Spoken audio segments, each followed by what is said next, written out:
Okay.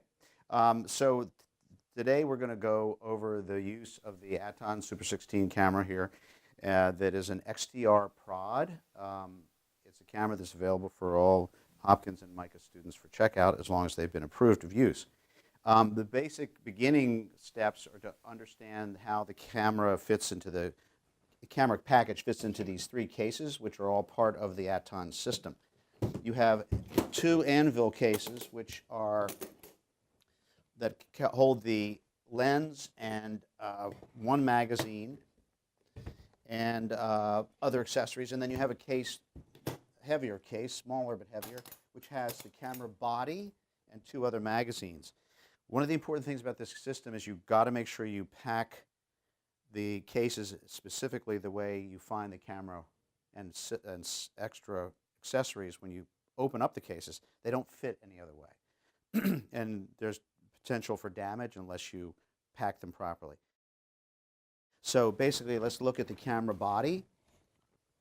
The camera body is laid down into the foam, and the eyepiece has to be folded in a certain position.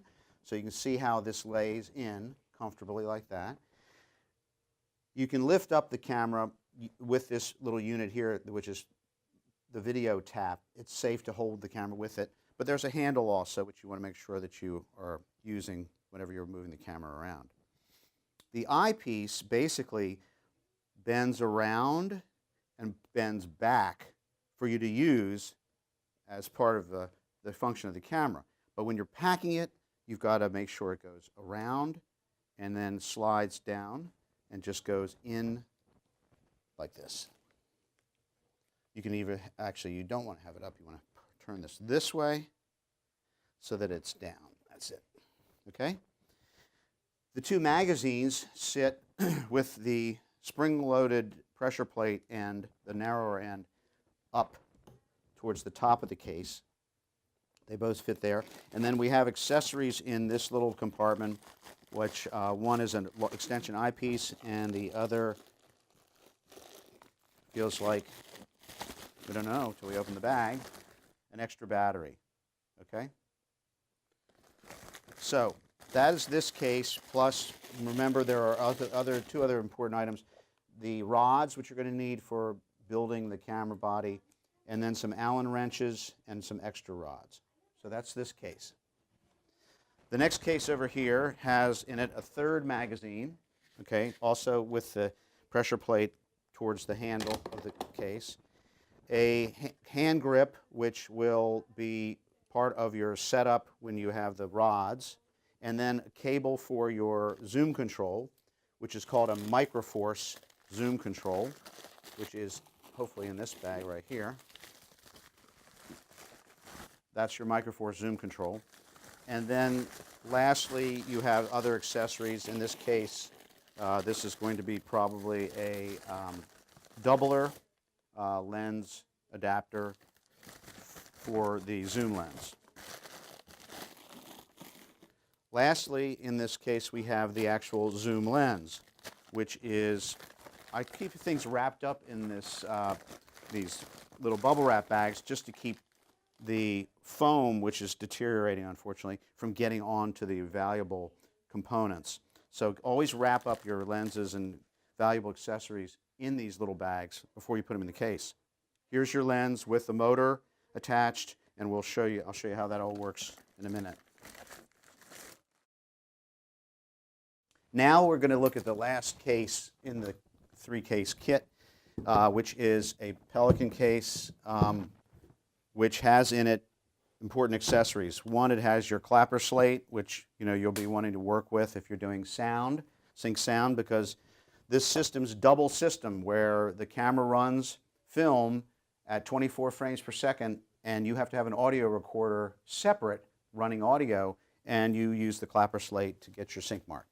As well, there's a changing bag, which will be important when we talk about loading the film into these magazines, and a matte box, which will go onto the rods. We'll show you how that assembles, plus a French flag for the matte box, and then a set of many filters, all glass filters for the matte box. we'll talk about those as well. There's also a marker for the slate, some accessory tape, and a tape measure if you're doing measuring out focus. All right, those are the cases. Quite simple. Now, the basic thing I stress in building the camera is always to have it on a safe platform when you're working. I always choose to work off of a tripod because I can get around the camera. I know the camera's not going to fall over, and I can reach everything easily. The Sockler Video 20 tripod is the tripod to use with the Aaton. Any other tripod is too lightweight. Do not try to use a Manfrotto. It's got to be the Sockler Video 20. The Sockler Video 20 has its own quick release plate. You do not need it, okay, because the camera, the Aaton, has a permanent plate on it. So we take off this plate and just put it aside. Don't lose it because it needs to be returned to the tripod. We're going to take the camera body, the motor part, and pull it out. And then so notice the plate is here. It's a permanent, well, it's not permanent. It could be removed, but stays always on the camera, because it has a special slit cut into it so it'll fit on this Aaton motor body. Snap it in. We know how that works. Then make sure always that you've locked down the tripod so it doesn't tilt, because if you walk away from a camera with an unlocked head, the odds are that the head's going to tilt one way or another and you might damage your camera. So we swing out the eyepiece. Now, realizing that this eyepiece right now is very loose, here is your tension knob for the rotation of the eyepiece right here. Okay? So it's loose, gently tighten, now it's snug. Make sure you don't over tighten this. Nothing has to be tightened hard, but this is snug, so now you can then turn this axis of the eyepiece, and you'll notice that this is your loosening and tightening for that. It's a double knobbed ring, okay? So that's really loose, gently tightening like that, and you get your eyepiece snug. The options for the eyepiece, basically, you have as well the diopter adjustment. Remember, every eyepiece you have to adjust so that your eye focuses on the ground glass. Here's your diopter. It's just this knurled ring here. It's kind of snug, but you notice how when I turn it, there's a distance change between the eye cup and this part of the optical setup. So that's your diopter there. It's swinging around a little bit, but that's it. And then remember also, one of the things that all the Cine cameras have that have reflex viewing, you want to make sure that your eye baffle is all the way open when you're viewing it with your hand held. But if you're going to take your eye away from the eye cup, you want to close that baffle. You can see how there are two little metal circles there that show you that this eyepiece baffle is closed. You would always keep that closed if you're filming without your eye up to the eyepiece. So we'll open it so we can actually see.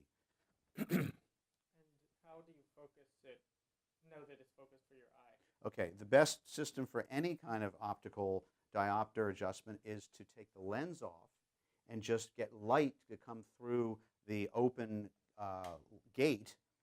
So we would take this cap off. So this is our Panavision PL mount, front mount for the lens. We would turn this gently up, pull off the cap. Now light would go into the focus screen, and actually you probably can, if we do a little manipulation here, you might even be able to see. I don't know whether you can see in there. But there's just clear, maybe not. Almost. Very slightly. You get the ground glass nice and sharp. Yeah, here we can see if this works. Yeah, no, you have to get way in there. It's really hard. But basically, you want the ground glass very sharp, right? Exactly, and that's adjusted to your eye. And once you've gotten the ground glass sharp, then you know that anything you do with the focusing of your lens, you've got it, you're absolutely correct in focus. Okay. All right, I'm going to go back to this space, turn off this for now. So We've seen now that the camera has a front where the lens mounts, but it also has, of course, a back end, which if you can see in this space, and you'll notice that if I take off this little plate, which is a magnetized plate, okay, you're going to notice the actual film gate. Can you do that one more time? Yeah, and actually, maybe for the sake of lighting, let's do a quick. We might have to edit some of this because I could make it better for you. Yeah, I think that's good.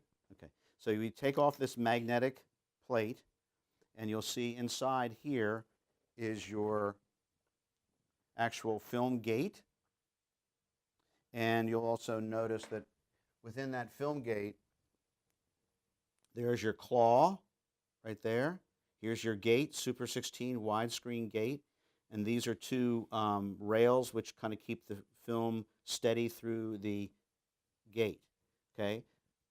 Remember now that on the other side of the film, you have to have something holding the film against this gate, and that's the pressure plate, but that's not on this part of the camera. It's built into the magazine, which we'll show you in a minute. So, if I happen to want to run this camera, to show you how it operates, we'll take the batteries. I explained there's one here. If we're lucky, it'll be charged. Now, the battery goes on to this side of the camera. You can see the 4-pin XLR. That is 4-pin, meaning it's a power connector. If you had 3 pins, it would be audio. But because we're doing power, all power pins in an XLR configuration are 4-pin, and that's power, okay? So we're going to plug the battery into this space, but we have to first loosen this lock knob right here. We open the lock knob up enough so that we can slide this little metal bar into that slot. But it all works very easily if you just take the battery and push it against the body of the camera and then tighten up this knob. Okay, can you see that all right? Pretty well, yeah. I think we got a good documentation of it. Once that's really snug, the battery will rock a little, but it's not going to fall out. So, next, we have a battery on the camera body, but we don't have any circuitry fired up yet. The way you do that is you go to the run button, which is this little switch here, and flip it to test. And notice how this light went on. That was blank before, but now because we've turned on the camera, we haven't really turned on the camera, but we've woken up the LCD screen. Okay? So now if I go to the other direction, run, the camera is running. And you'll look back here into the gate, and you'll see that the claw right there is going up and down. Okay? That would be pulling your film through the gate 24 frames per second. Okay, so I'm going to shut it off. So, since we're over here now, let's talk about what's going on this side of the camera body. This is your run button, and as you noticed, when it goes to the forward position, it's going to run the film, whatever frame rate you've set. If you push it to the right, it's going to actually just open and do a single frame, basically, to allow you to do certain things like thread the film properly and also look at the gate. So on this side right now, just to do a quick demo of this, you have the ability to look into the mechanism where you have your shutter. And your shutter is actually a 180-degree mirrored shutter. So half the time there's a mirror and light goes through the lens, hits the mirror, and then goes up to your eyepiece. And then the other half of the time, the light is going through an opening and exposing the film stock. So we're going to turn on, looking here again, we're going to turn on to run. And now you see the shutter spinning. And if I shut it off, it stops. It stops in position so that the light is hitting the mirror and going up to the eyepiece. But if I turn it to test, it opens. So you can actually look, and here's my hand behind. Now you can check the gate. So this is one of the reasons you have the test position, so you can actually go in and check the gate when you put a new roll of film onto the camera body. All right. Next step, we want to know some of the other functions of this side LCD panel. And there's a whole explanation of them in the manual, which is in the black Pelican case in the bottom. There's a manual here, just so you know. And you can look up, for instance, there is a very important page, the LED indicators, page 41. This will tell you, well, those are LEDs, sorry. What I wanted to actually know is the panels, control panel. There's information about the control panel. Sorry, we're stalling here.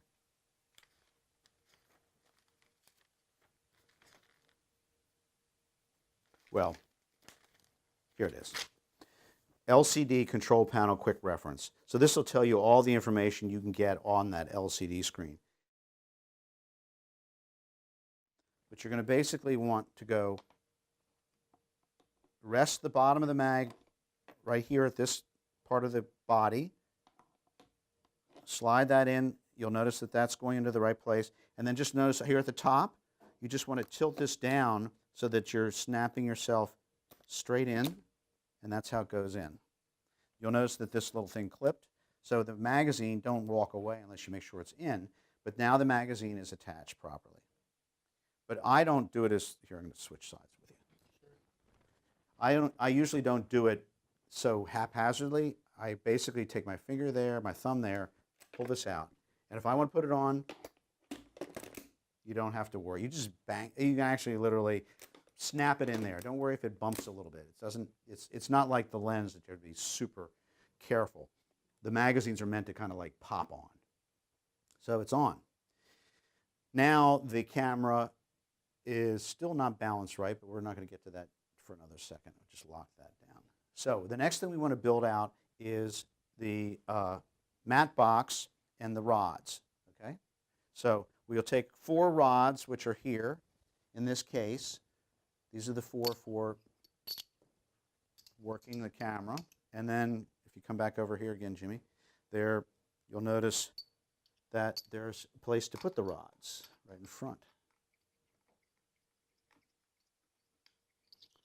So we'll put with two rods together. Screw them in, make them snug. Just hand tighten, don't ever use tools. Okay, now the matte box, remember, is right here. And basically, it's has lots of adjustments, but simply put, the rods slide into this bottom section here. So you just tilt that like that, put that on. Now, of course, I haven't taken the cap off, so I'm going to take the cap off the camera. And then this ring should simply slide right over the front element of the lens. And back it up a little bit, and then I tighten this knob, and the matte box is on. Okay? Is there a knob on both sides? No, there's just one knob for attaching the matte box to these rods. Now, a couple of other important items about this matte box, which make it a little tricky, but it's really very, very functional. You'll notice that you have 2 trays, okay?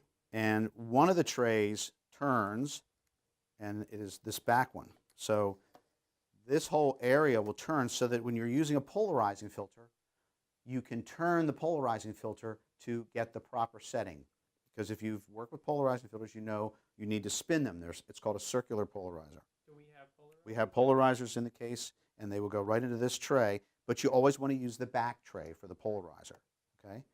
So you unscrew this side lock, and then pull out the tray.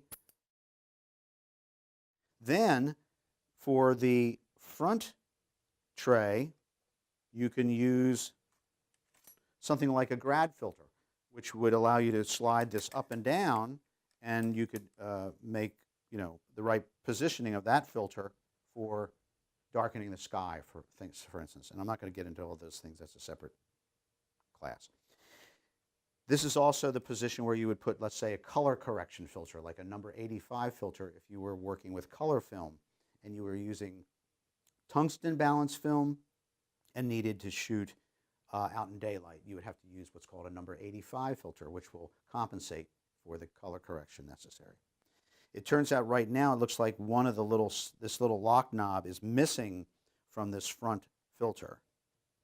So it should be right over here. There should be another little one of these knobs. So we need to try to find one. But the filter, luckily, will not fall out because even if it fell down, the rods hold anything from falling out from the bottom. So we're safe on that score. Now the other thing that's cool about this filter, matte box, excuse me, is that if you were setting up and you had your filters all set and you put a new mag on and you wanted to check the gate, the way to check the gate requires you to look through the lens, and with all those filters there, it's hard to see. So this matte box is what's called a swing away matte box. So watch what happens. Over here on this side, this little knob, you turn it this direction, the matte box goes forward and will swing away. Okay? So now I can look through the lens, check my gate, and then come back, turn that to its right position, and then turn this back, and it goes back into position. As long as the other adjustments here are set, that works perfectly. Then you have your French flag, which you can put on here. You know, it's a typical loosening this, loosening these to put on the French flag. Freedom flag. We'll call it freedom flag. There we go. Sorry about that. I don't know, the French stole the name, and that's how I remembered it. Okay, anyway, so that goes on. Now also remember, all these things you add on increase weight. So if you don't have to have this on, it's less weight if you're trying to hand hold something. Also, it's kind of awkward. So I use it occasionally. All right. So now we have the camera built, at least the lens on, the matte box on. We've got the battery, we've got the mag.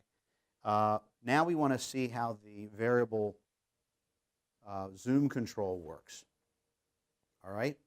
So the zoom control is called a Microforce zoom control, the company that built it.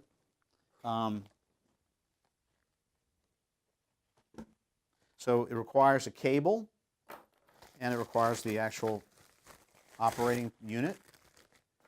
And the trick is to figure out how the cable goes on to the camera, and it's quite simple. You'll undo the cable, and you'll notice, if we undo the Velcro strap, that the cable has a long end, and then it has a short end, and it has a T. So this T is always going to be configured where the junction plugs into the actual motor on the lens, which is this unit, and it points back, the short cable points back. So we plug that in. Then this is where your power source is. So we simply plug that into the body of the camera here.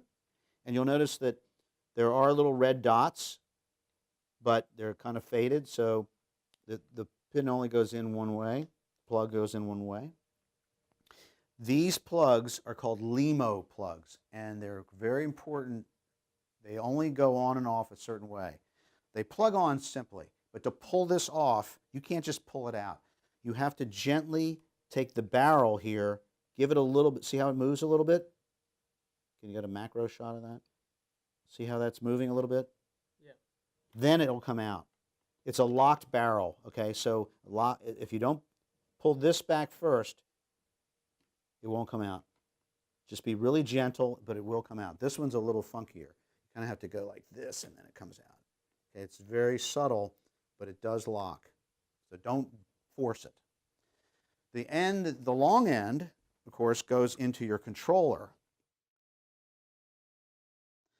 Now, when you take your thumb onto this red button, and then you look at the lens, you'll notice, look, the motor's moving. I'm pulling back on it, and I'm pushing forward on it, and I'm changing the zoom, okay? And of course, all this will be visible through the eyepiece, the zooming, but that's how it works. This is the function for the zoom. This switch, watch, turns on the camera.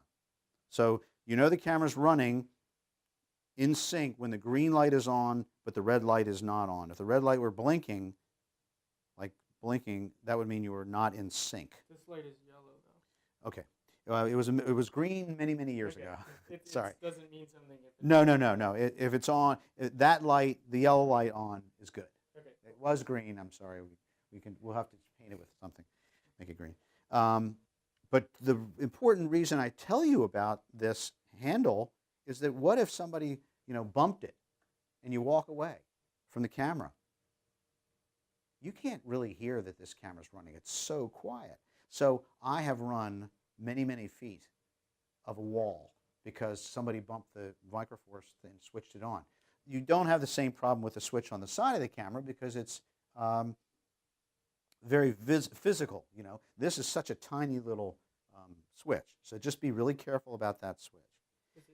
It's only flip forward? Yes, flip forward is on. Okay. Back is off. Actually, I think if you go back, if you go far back, it's single frames.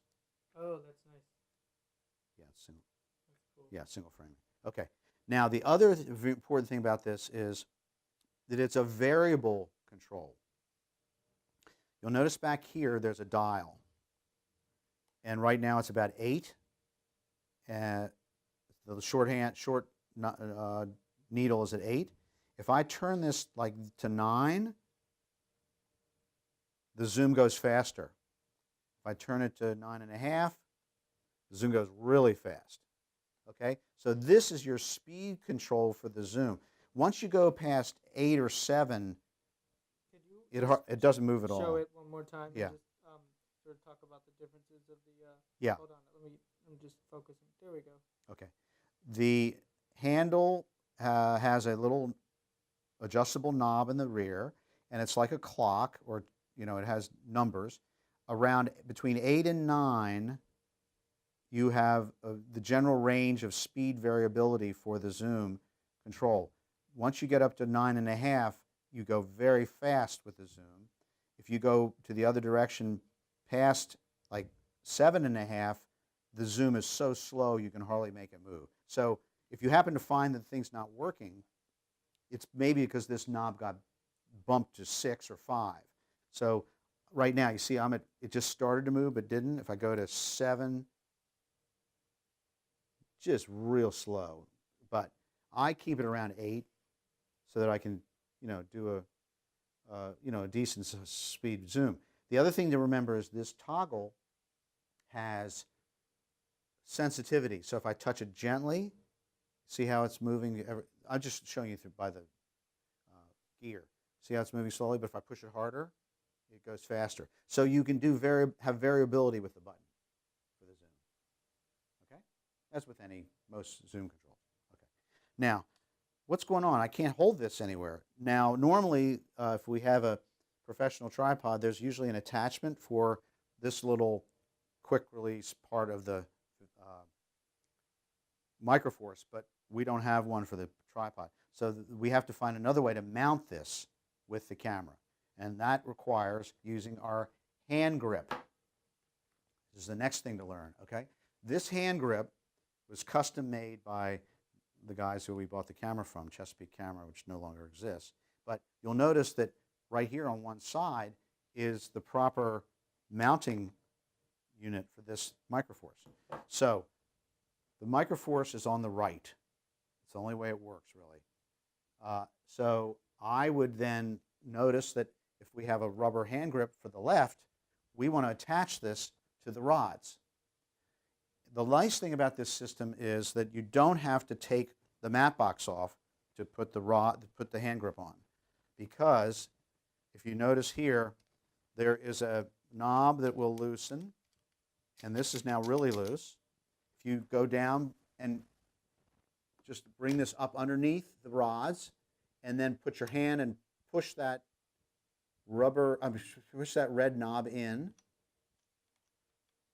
Now you tighten it up, and you've got the hand grip on, okay?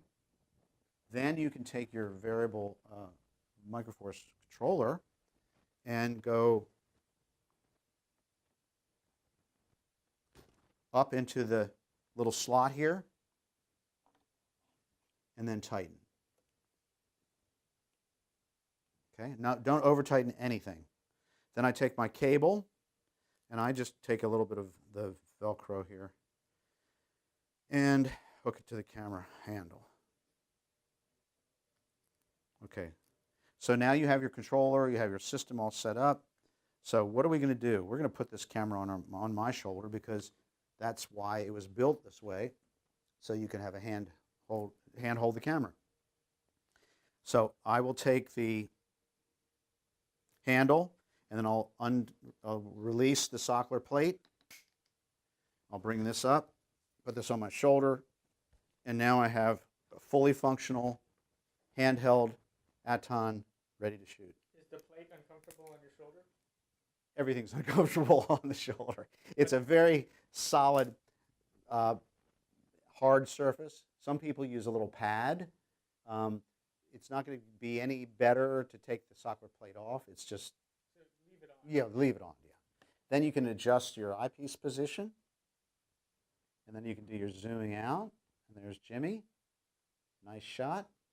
And then zoom in. So I'm in complete control of this setup. Obviously, you find a comfortable stance, and you can readjust the handle to position for your length of your arms, whatever. But that's basically how it works. Okay. Then always make sure you go forward and back with your plate on. Okay.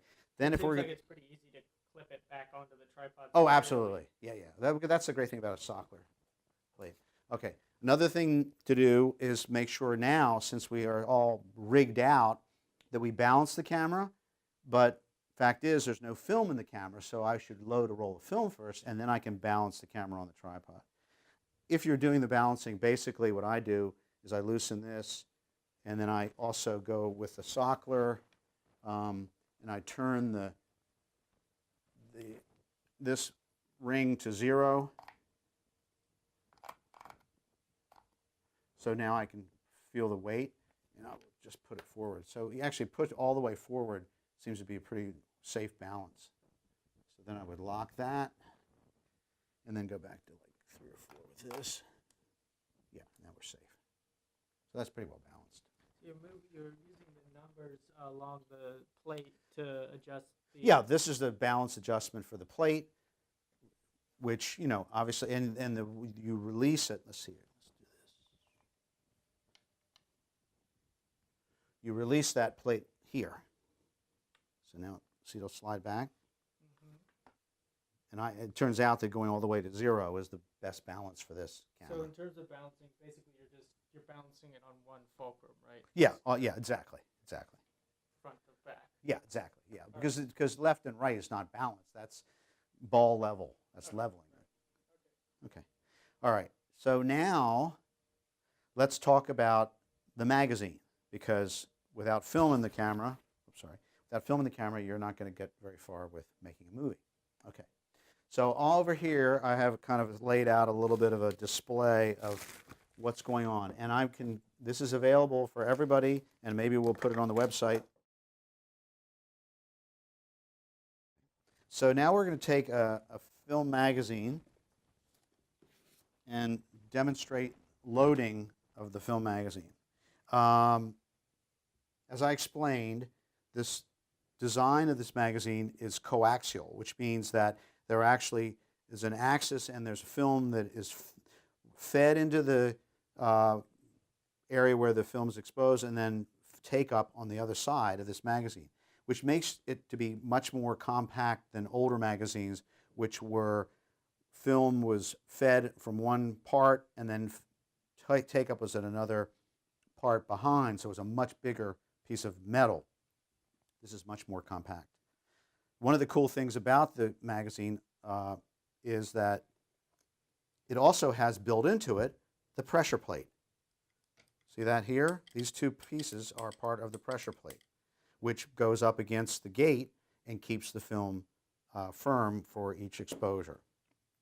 The other really amazing things that they designed, instead of having a gear that actually engages when you pop this magazine to run the motor, to turn the mechanism in here, it has magnets. So that's what this is. This is a magnetic wheel which locks into the magnets on the side of the camera motor and allows this to spin, which spins and runs the film. So, magazine coaxial. Left side is feed. To open one of these, you have to gently turn this part way, and now it's unlocked, but then also have to pull a little bit more to open it. Inside you see is a space for your roll of film. A 400-foot roll of film will run 11 minutes, and it is on a core, not on a daylight reel. So you need to be doing this actual loading in a changing bag in the dark. I'm going to demonstrate it here in the light, and we are going to sacrifice a roll of very outdated film so you can see exactly what it'll look like, but don't do this at home or unless you're in a dark room. Wait, I think you had a test reel that I have in my office. Well, this is also old. It's Okay. really old. It's so old I don't think I want to let a student use it. So we'll Okay. try. Okay. So one of the things you'll notice here is that in this chamber there's this spindle, and that's where your core will go. But right now the lock is open to keep a core snug there. So we want to snap that together so now the core could go down. Then there's one roller, and then there's a slot that you're going to end up putting the film stock through. This is the only thing you have to do in the dark. Unload the can, get the film, put it onto this spindle, slide it around that roller, slide it through that slot, and then punch that to lock the film, and then close the door. It's When a you lot simpler than the last 400-foot mag I loaded. Exactly. All the old mags are nightmare compared to this. So then once you close the door in the dark, see how it's not really closing? You have to gently push this part way. Now it's closed, then put it all the way. Push it all the way. It's a very tricky little latch. It's not closed. Partly. There, now it's closed, and then it's locked. Just be really gentle with these because when you break them, the mag has to be repaired. You'll notice here is a footage counter, okay? And it's feet or meters. So you'll notice that if the film was in this roll, in the magazine, when you released it, it would probably go to about 400. But there's no film in there, so it goes to 0. The reason I bring this up, you need to have this completely open for you to load the film, because there's a rubber guide here. And if you put the film in full 400-foot roll with this in that position and try to close the door, it won't close. So you need to make sure that this is in the away position, that is locked away, okay? So you can load the film. Take up side, again, another little latch that you have to be really careful about, gently open. It's attached, the door's attached, so don't, make sure you have enough space to work. Here's a core, okay? So the core for take-up is here, which was convenient. Usually you'll find, if you're getting this magazine from somebody who's already used it, the core might be on the other side because they ran out the film and then they took their film away on this side and then left the other core. Always check before you go on shooting location that you have cores for the take-up. If you don't, it's just like a Bolex without a take-up reel. You're not going to be able to shoot your film because there's no way to take up. So you need a plastic core. 2-inch, nothing bigger. Okay, so now I'm just going to put that out side. And you'll notice in this side there's that same kind of barrel slit. That's where the film will come out.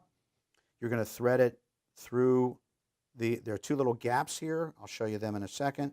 And then the film will come in and out. And then you'll notice it'll take up. And you'll also notice that these are sprocketed wheels. These wheels are what will actually be driving the film through the magazine. And there are two swing arms with a button here, arm out, button here, arm out. You're going to need to open those to thread the film around these sprocketed wheels. As you can see there, see the sprockets?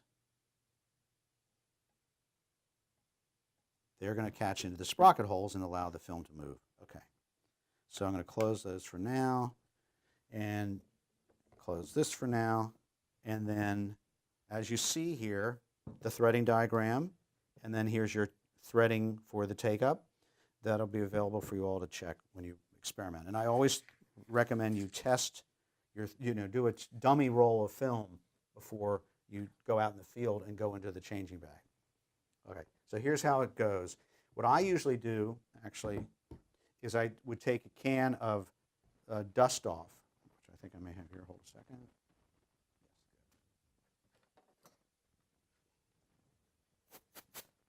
And I'm going to just, first of all, blow out any dust or dirt that might have gotten in here.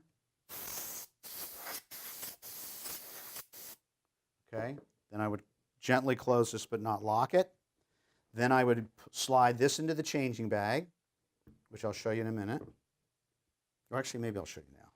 That way I can do it all at once. So your changing bag here is folded up and in this protective case.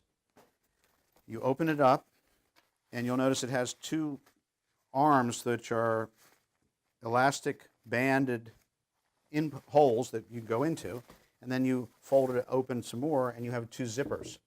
So you'd open up the zipper here, open up the inner zipper, and then you would lay your magazine that you've cleaned inside here. You don't need the rubber cap because you're not going to need that till later. Then you take your film. Now, because the film has tape on it, you don't want to put this in the bag and try to untape the can in the bag. So you're going to take and carefully undo the tape in daylight. And I save the tape because I use it to tape up the can at the end of the day. And don't drop the can out of your hand, because now this is film that if you did open the door, open the top of the can and it fell out of the bag, it would destroy the roll of film. It would expose it. But you put that into the changing bag, and then you zip it up. And then I put one arm in first,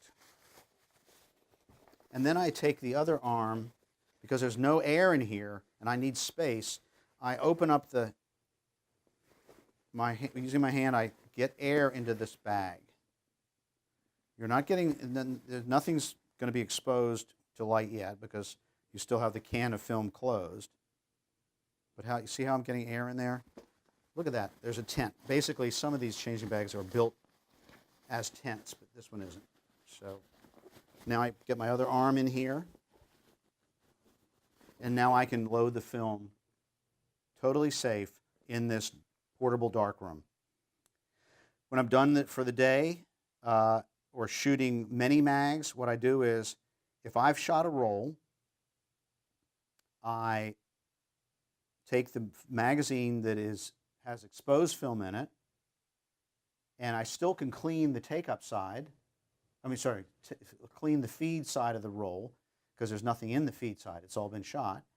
And I go into the changing bag with a fresh can of film and the magazine with film in it, and I load the feed side and then turn over the mag and take out the exposed roll and put it in the can that I just used to feed the feed side.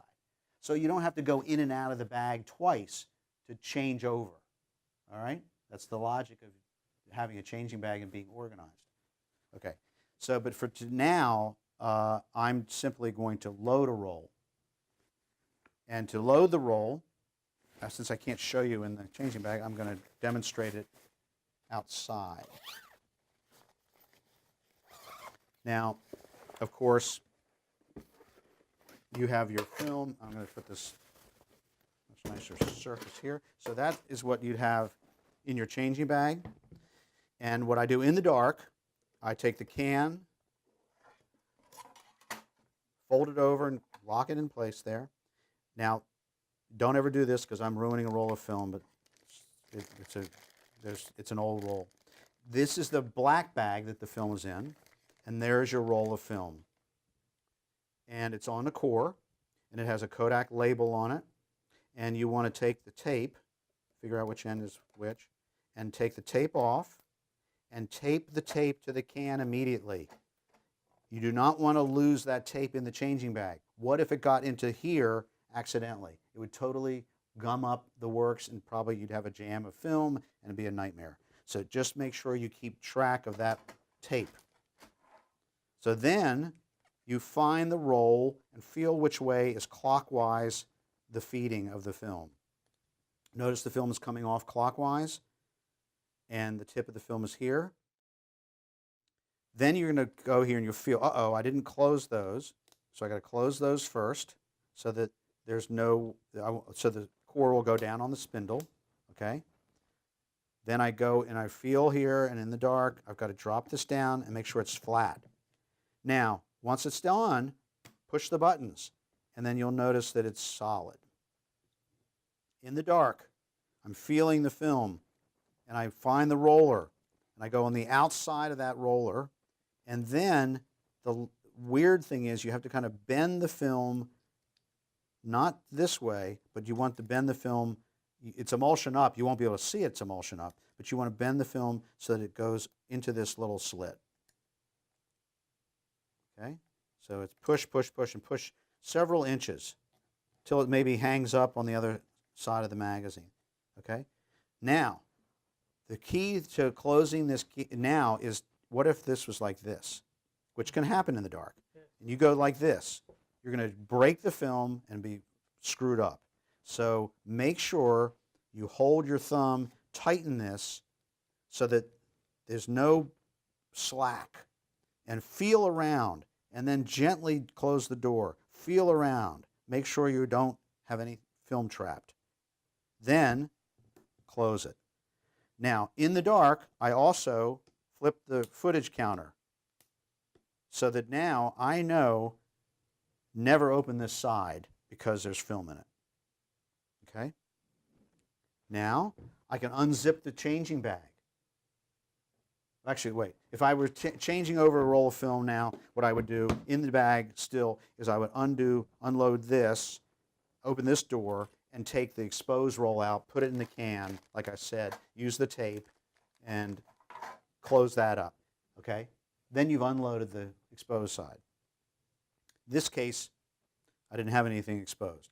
So in the daylight, you can come out of the changing bag now, and you'll notice that here's your feed, your take-up side, and it has also some crud in it. So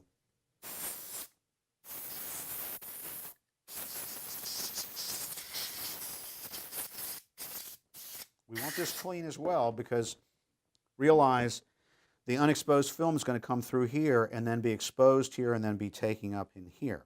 Okay?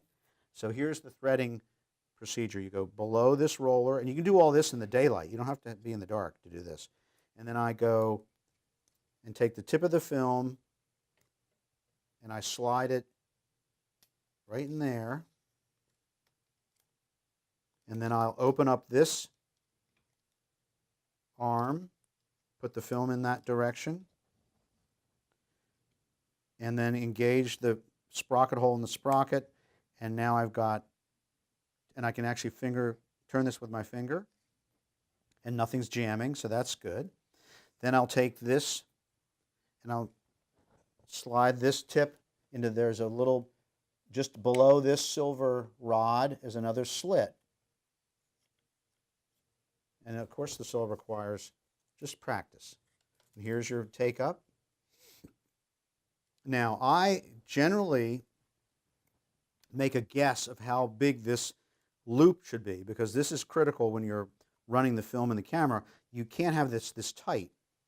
Then there would be no play. You can't have it this loose. It'd be too noisy. So there's a certain correct number of frames that you want to have between this sprocket wheel and this sprocket wheel. A guide is just 2 finger widths to start. Okay, so that's about 2 finger widths. So then I'll open up this arm, and I'll drop this other film in, and then I'll engage the sprocket hole and wheel. So now I've got myself threaded.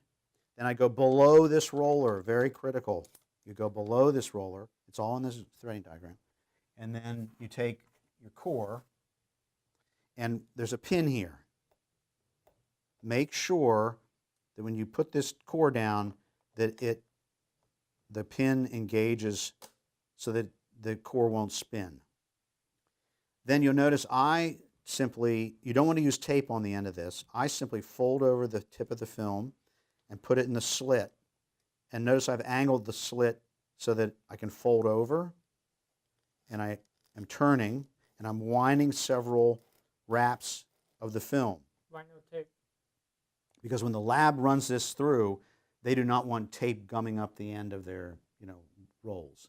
You should never tape. You can tape the outside because that's where they start, but you don't want to tape the inside on the core. Okay, now what I've got is the threaded mag, but there are a couple adjustments still to make. Sometimes when I'm threading, it'll end up, this is loose. And if I turn this, it doesn't really take up, it stays loose. So you have to hold your thumb on one of these sprocketed wheels and just tighten up the core. See how I got this snug? Now, this is tight. You want to make sure that's tight. Then you'll notice there's too much play in here. How do I know how many frames to actually thread here? Well, I lift this up and I count, and outside from that edge there to this edge here should be 14 and a half to 15 and a half frames. So I know there are more, I can tell. So what I'm going to do is open the upper arm, pull some of this back. Now I'm going to count. 1, 2, 3, 4, 5, 6, 7, 8, 9, 10, 11, 12, 13, 14, 15 and a half. So that is okay. I might make it one less by opening this up, moving this one more frame back, readjusting this. 1, 2, 3, 4, 5, 6, 7, 8, 9, 10, 11, 12, 13, 14, almost 15. So that's perfect. So that's the perfect number of frames to be seen outside here. And then I turn, you'll notice this takes up. And this is, when the film's running, it's basically, there's your up and down intermittent motion, allowing room for the film to run. Totally awesome design. Okay, that's closed. I mean, those are snapped open to keep the core there. And we go gently there, and then close that. Then what I do is I usually find, I don't have any tape here, so I'm just going to wing it. No, just to take a piece of white tape and cover over the snaps, just so you know, oh, there's film in this mag. Sometimes I even label the kind of film stock. That way you aren't screwing around when you've got a whole bunch of mags laying around.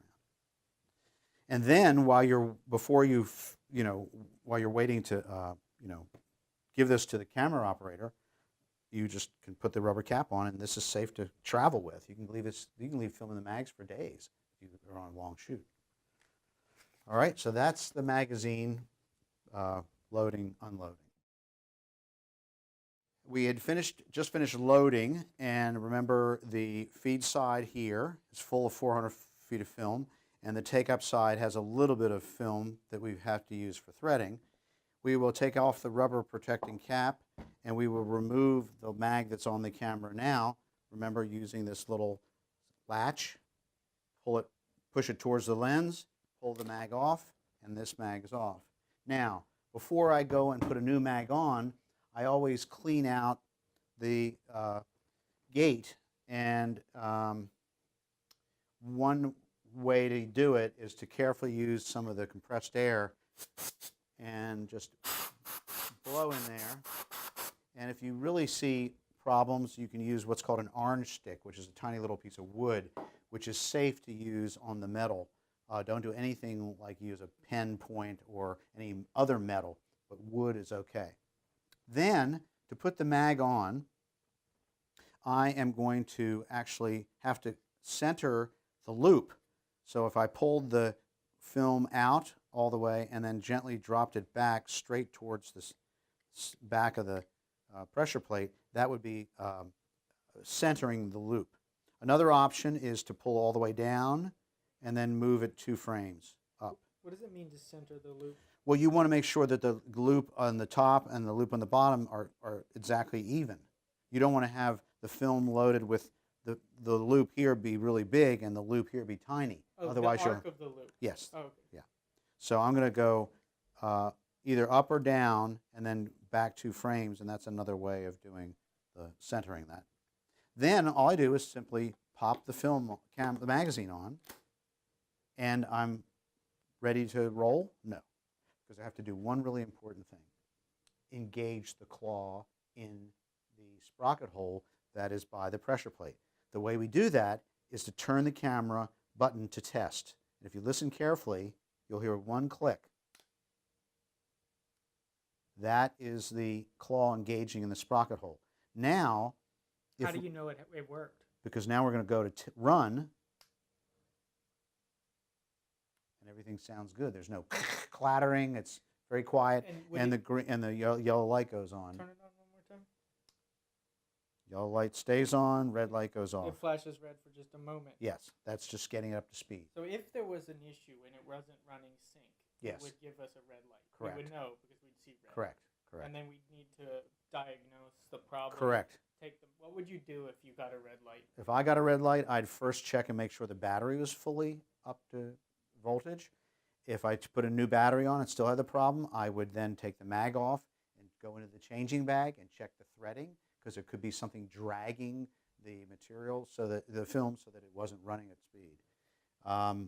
Sometimes a mag will go bad and just not work, and then you just got to go to another mag, because we have 3 mags, so there's always a safety in numbers. So next, I want to demonstrate what you're going to do to make sure you're set up for running. Remember, we have 400 feet of film in here, but right now the LCD screen says 0. So what I want to do is go to Set, Mag, hit the button again, and it says 400 now, and then hit Set. So now I've set it to 400. And so as I run, this will go from 400 down to 0 over the course of the 11 minutes that I shoot film. It just popped up at 400 when you press those buttons? Because otherwise, if you hit Set, Mag, 400, you can hit it. There used to be an 800-foot mag also. We don't own one. So we go to 400. Okay? So it goes either 400 or 800. You want it at 400. Oh, so it'll cycle through just like the frame rates, different Correct. options. Correct. Now, because we were filming with a new film stock, and remember on our can, I can tell you that our film stock in tungsten was EI of 200.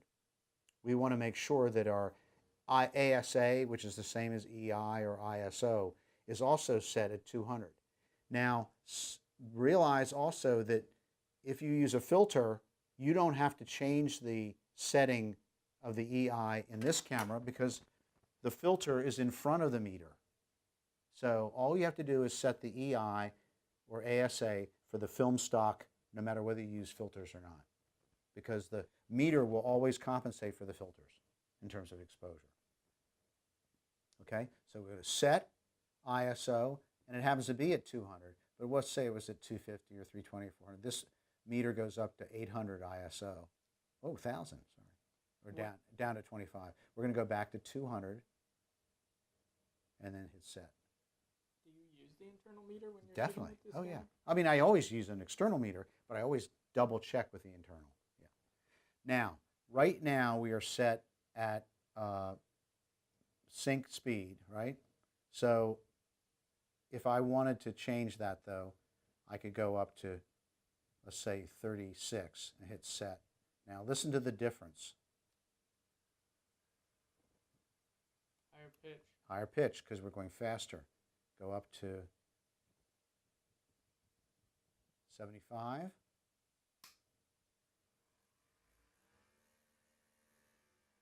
Ooh, and then it just said low battery, and it stopped working, because this battery doesn't have enough juice to run it at slow motion, okay?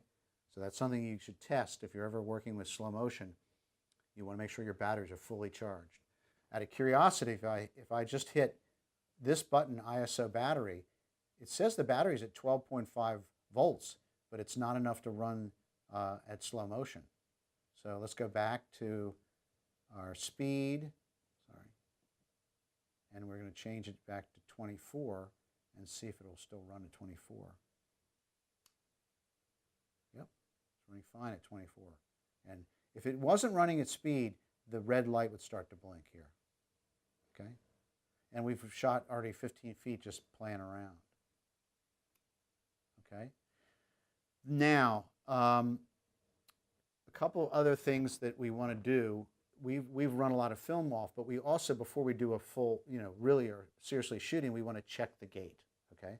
And so the way to check the gate is to get here and look at the front of the lens. Now, also, it's really useful to have a flashlight. And let me grab my flashlight, which I have over here, because I always carry one for, in case I'm walking down the street and somebody wants me to check the gate. I'm able to check the gate. So a phone will work, but a flashlight like this works much better. So what we're going to do is we're going to first tilt the camera so I can look down into the lens. And then remember, we're going to take the variable, the swing away matte box. We're going to turn that away. And then what we're going to do is a couple of things. We're going to zoom, we're going to open up the f-stop all the way to 2.5, so we're wide open. And then we're going to zoom the lens. You can see the elements here. Let's see. Yeah. We're zooming so that we're all the way at 138. We're telephoto. Okay. Then we're going to turn this knob to test. Okay. That opens the mirror. And then we're going to put our flashlight and we're going to shine down the barrel of the lens. And theoretically, you should be able to see the 16 millimeter frame. Can you? Well, No. do you see a little orange? Oh, I mean, yeah, you do. There you go. Yeah. There. I'm sorry, I screwed up. I can't tell. You had it in a position where you got it right. Yeah, I mean, Anyway. basically, like that white. Well, it should be orange. So what I'm going to do is just going to look myself. Yeah. Okay. Yeah. So I can get my eyeball right next to my flashlight, and I can see it looks like a magnified, screen. It's a projection. It looks like the Super 16 projection, and it's the actual emulsion. And what you're doing is you're looking along all the edges of the frame to make sure there's no dirt or dust. And Alan, when you So can you do that? When we shine that light in there, we're only exposing one frame. Correct. Correct. The camera's designed that. Oh yeah, it's not leaking light anywhere. It's just that one frame is going to be obliterated. Cool. Were you able to see that? I could, yeah. Yeah, good. I think Okay. it's hard to capture with the camera. Correct, but you'll find it, and it's fun. And that once that gate is checked, you tell the director we're ready to shoot. So then we go back to the straight off position here, right? And then we would close our matte box down, and we're all set to go. There's only one other kind of cool accessory which I'm just going to show today. Actually, a couple other things. Okay, so one is you have the ability to change the viewfinder here. Right now, this is a viewfinder set up to do handheld work or be very close to the camera. But if you're working on a dolly all day, where the camera's kind of away from you, we have what's called an extension finder, which is in this bag. And basically, it would allow you to not have to be as close physically to the camera to work. The tricky thing about the extension finder is, you'll notice that right now, this finder is pointed back. When you take this ring here, not the tension ring, that's a tension ring, but this ring here, if you turn it, see which way do we go? I have to use two fingers, two hands. We're going to turn it. There you go. Okay, this is now loose, right? And if we loosen it, this is a bayonet mount, and it comes off. And there's two pins. Well, there are 2 pins here, but there's only 1 pin here. This was correct for viewing with the short finder. The weird thing is when you put the long finder on, you'll notice the pins on this side. So you have to flip this so the viewfinder is facing the other direction. Weird but true. That's the way it works. And then we align it. There you go. And then we tighten this down.